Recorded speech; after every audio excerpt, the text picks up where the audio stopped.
malapit sa may SM Palapala. Ngayong araw yung job interview natin as credit investigator or CI. Nag-apply tayo ng credit investigator. Babalik tayo kung ano yung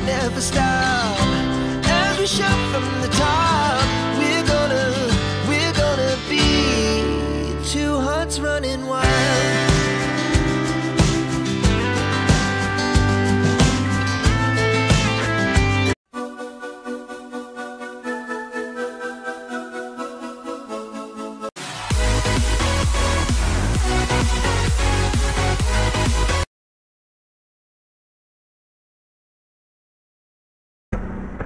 Good morning everyone! Welcome to B1 Moto. For today's vlog is pupunta tayo dito sa may SM Palapala. Malapit sa may SM Palapala. Ngayong araw yung job interview natin as credit investigator or CI. Nag-apply tayo ng credit investigator. Babalik tayo kung ano yung dating nakagawian o yung nakasanayan natin trabaho. Ang in-apply nating company o in-apply nating bangko is LOLC Bank Philippines Incorporated. Doon tayo nag-apply para maging credit investigator nila. Doon nga pala sa mga hindi nakakakilala sa akin, bago pa lang ako mag-vlog, bago pa ako pumasa delivery rider, dati po akong credit investigator for 8 years. Yan po yung pinakatrabaho po talaga. So matagal na ako nagmumotor, 2004 nagmumotor na ako. Anong taon na ngayon? 20 years na pala ako nagmumotor. Tagal na pala. Naging CI ako mga kabiwan moto, naging CI ako sa lending, naging CI ako sa motor, naging CI ako sa mga pera, business, sa bangko, sa appliances, naging collector din ako dati. Usually yung iba naman doon CI collector pero yung iba CI lang. Kumbaga sa pagsi-CI hindi na tayo baguhan dyan, although matagal tayo nagpahinga kasi huling trabaho ko sa CI since 2017 pa. So nasa 7 years na pala akong hindi nagsi-CI. Ibig sabihin 7 years na akong hindi nagwo-work as a CI. Tagal ko pala huminto. After noon yung hindi na ako nag-a-apply ng CI kasi nga noong time na yon medyo parang napagod ako kasi dire-diretso yung 8 years na yon. Parang napagod ako sa field. Then sinubukan ko mag-associate, customer associate, yung nasa branch ka lang, naka-aircon ka lang sa LBC. Yan, tagal ko dyan, 2 years ako dyan.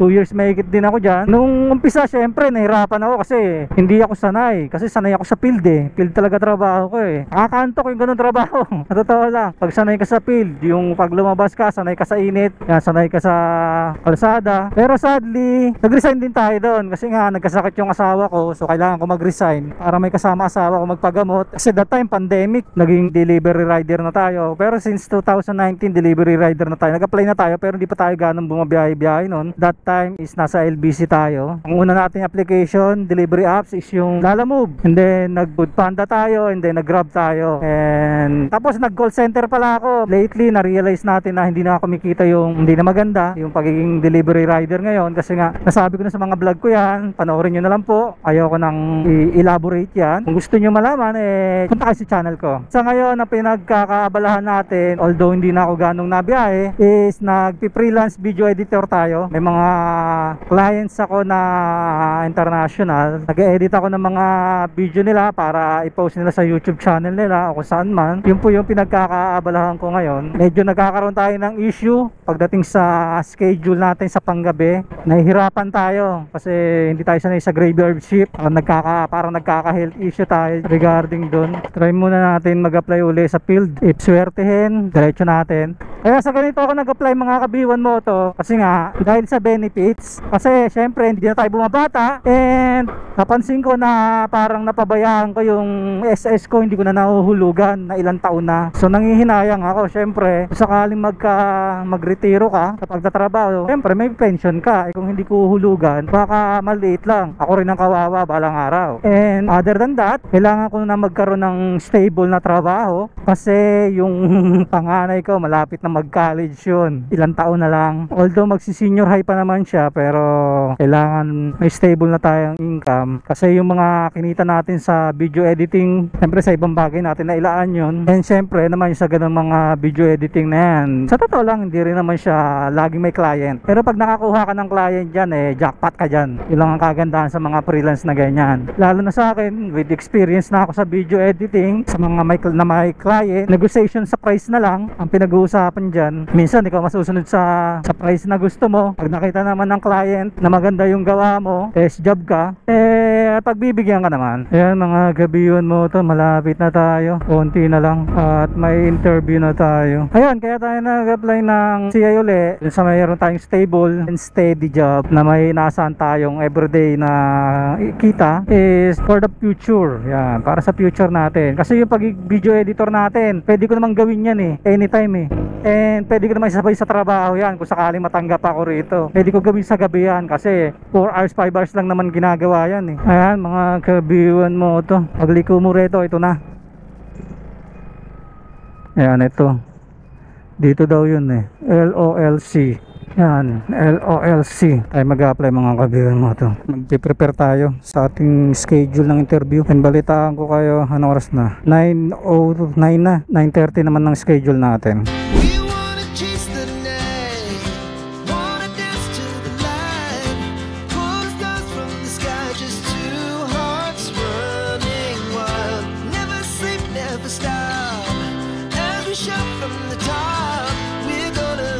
Diretso ka na, kita na lang tayo ito mamaya. Ayun, tapos na tayo mag-initial interview.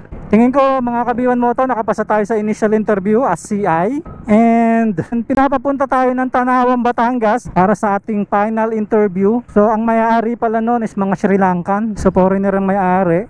Pinapapunta tayo doon para sa final interview. Isang Sri Lankan daw mag-i-interview sa atin at isang Pilipino. So bali 10:30 pa lang, alanganin. Gagawin ko, kakain muna ako. Kasi pagdating ko doon sigurado break time kasi 1.5 hours ang biyahe. And tingin ko okay naman kasi tinanong ako kung magkano daw yung expected salary ko. Sabi ko 16 at least. Okay naman. Tingin ko mukhang ganun yung sahuran nila. Pero hindi pa kasama doon yung kasi natanong ko yung gwardiya nila is meron pa daw na gas allowance saka motorcycle allowance kasi nga sarili mong motor ang ginagamit mo and parang yun yung bayad sa motor mo. Maganda. So hindi tayo mahihirapan. Malaking bagay kasi yung mga Gabiwan Moto, yung arkila sa motor saka yung gas allowance. Sa iba kasi walang ganon. Kung 2,000 papalo siya ng mga 22, 23 para sa CI po yun pero wala pa pong mga incentives yun, hindi pa po kasama yun. So may possible mataas-taas pa rin doon yung pinaka monthly mo. Pwede na yun para sa akin kung ganun yung offer nila kasi may basic naman ako na palagay na natin 15 kasi sabi ko 16 mukhang umukoy sila di siguro mga ganun lang din yun. Syempre mamaya isasama ko kayo pag pumunta tayo doon na talagang kailangan ko lang kumain muna kasi nga alanganin. Sana makapasa, sana magdire-diretso. And tingin ko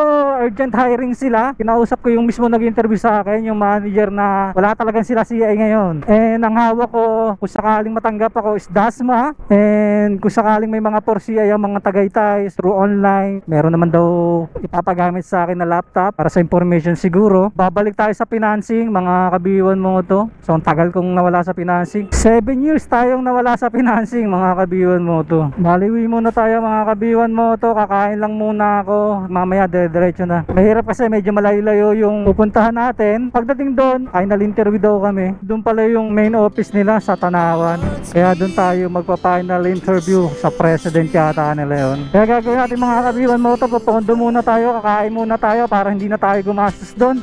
Alanganin din naman kasi pagdating natin doon, magbe-break time sila, maghintay pa tayo matagal. Kain na lang muna tayo. And ganun din naman ang mangyayari. Pagdating doon, maghintay tayo matagal. Sabihin na lang natin, naka-schedule naman tayo ngayon doon. Expected naman nila tayo. Kaya walang magiging problema. Ayun siguro mga Gabiwan Moto, balikan ko na lang kayo pagka papunta na ako ron.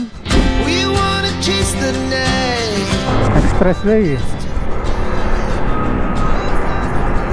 Expressway. Ito, napakalapit nung bundok sa atin, Anong bundok kaya yan? Tanawan Institute. Pagkanan natin dito, nasa kanan siya. City of Tanawan. Nandito na tayo. Dito pala yung bangko. Nandito na tayo sa Bravo Business Center. Dito yan sa Tanawan, Batangas. Nandito yung LOLC Bank. So dito tayo magpapa-interview.